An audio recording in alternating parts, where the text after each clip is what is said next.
continuing on this advisor development series, we've spent a lot of time talking in the beginning in an effort to try to educate this younger generation of financial advisors that are in this industry, have entered the industry a year or 2 or 3 years or 5 years ago, and they're just having like a really, really tough time, but it's like something that they want to do, right?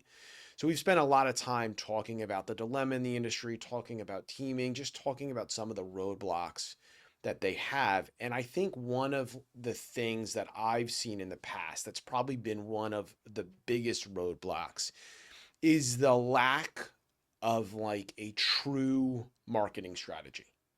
Like, you come into this industry and no one can articulate how they built a practice. So you can't get across to these financial advisors, if you do X, Y, and Z, then in theory you should be able to build a business. And they have no visibility on it. So going back a little bit in time, I started in the industry a lot earlier than you did, and I had some reasons why I thought that was a great time to start inside of our business. I think you started at a more challenging time. What did you see when you were going through this training program? What did you see? What were they educating you on marketing strategies? Yeah, I mean, I remember my first interview. They wanted us to come in with a marketing strategy already developed and listed out, which I thought was sort of strange because you would think coming into this industry, that's a bit of the training you would get Yeah. is how you should do this. Not, Mhm. all right, congratulations on graduating college. Now tell us how you're going to become a successful financial advisor Yeah. with a marketing strategy. And everyone who had those interviews put forth what they thought was their best ideas, but you don't even know what you don't know at that point. You need the training, you need some help, you need some guidance. And I think that from after that step, once you were in the door, you'd talk to certain people and they would just kind of pigeonhole it on one idea that they really focused on. And for some people, hey, God bless them, it worked out. So like, what were some of the ideas? Like, what? There was like a common one that I saw starting out is reaching out to alumni from your school, Mhm. which I get that. Maybe if you go to a little liberal arts school with a couple thousand people, there's more of a sense of connection. But I mean, if you're going to a state school with 50,000 people, and you're reaching out, you're just like, oh, we graduated from the same school, even though you graduated 30 years ago. Yeah. I don't think that gives you the credibility to be their financial advisor right off the bat. Yeah. So I think that a lot of people really spent a ton of time reaching out to alumni from their schools, LinkedIn, trying to call them, email them, and it's time consuming. It Yeah. takes a lot of contacts before somebody even answers you. Yeah. If they're And not, if you can even get to them because yeah, of the do not call list.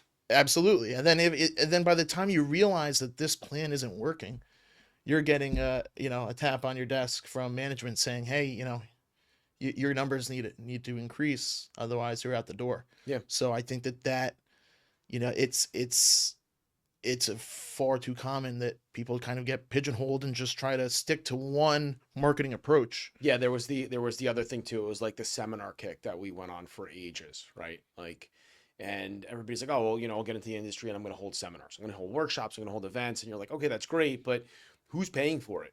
Yeah, Because these things are not cheap. They're expensive. You're buying food. People sometimes expect drinks. Now you have somebody who's sitting in the front row that's asleep. Then you have somebody who comes in and gets a good to go dinner and just leaves. And again, do you even know what you're talking about? So now you're bringing in a senior advisor who now you're partnering with, right? Like there's so many. That was like a big one I saw. absolutely. I mean, there was a that we went on the CFP kick. I mean, you remember that. I mean, you have yours, which is great, and I'm not saying it's a bad thing, but that was at one point in our career, like, hey, here's a marketing strategy. Like, go out and get a CFP, and you're like, that's great, but now you have somebody who's been in the business for 3 years, 3 years that has a CFP and no clients. yeah, absolutely. So what does that do? Yeah, you get stuck, and I mean, I think that the moral of the story is you need to have, just like a portfolio, you need a diversified plan Yeah, to market as an advisor. You can't rely on one segment, one group. I think that in today's day and age, you really need to be nimble and able to adapt, because in this environment that's constantly changing with technology and the way people digest information. You need to be able to reach different segments of the market that way. Yeah. Yeah. I think, listen, when I got in the industry, cold calling was a thing, right? I started at the beginning of the tech bubble burst, and cold calling worked, right? There was still no do not call list. And if you had discipline to sit in your office and you had energy on a phone and you had passion on a phone, that came across the other side. And no one could see that I was 21 or 22 years old, but I also made 400 or 500 dials in a day sometimes. And I just sat in my office and I just called. That worked. I have clients that I still have to this day that came from a cold call 20 something years ago. The problem now, and this goes back to what we're doing here, is that these environments don't exist. When cold calling existed, I was being trained on how to cold call by people that built their businesses cold calling. Okay. Now, all of a sudden, fast forward 15 years, you're getting in the industry and you're getting educated on marketing. The strategy is totally different by somebody who did something that you can't do anymore, right? It doesn't really work that way. Mm-hmm. So what I've seen and what we've built and what we're trying to do is really, I think, change this game for this advisor class and explain to them that there is a strategy. And guess what? You're probably the individual that understands it more than anybody, right? It's not the senior advisor who's 65 years old that knows how to market through social media. It's you. The only problem is no one wants you to do it. Absolutely. No one allows you. So what do you do? Where do you go? You can't do it at some of the big names, right? We've already covered that. They're not allowing it. I mean, they're giving you scripts, but that's not really going to work. Yeah, and you feel handcuffed. You feel handcuffed to, you know, repeat a process that's not repeatable in today's day and age. Yeah.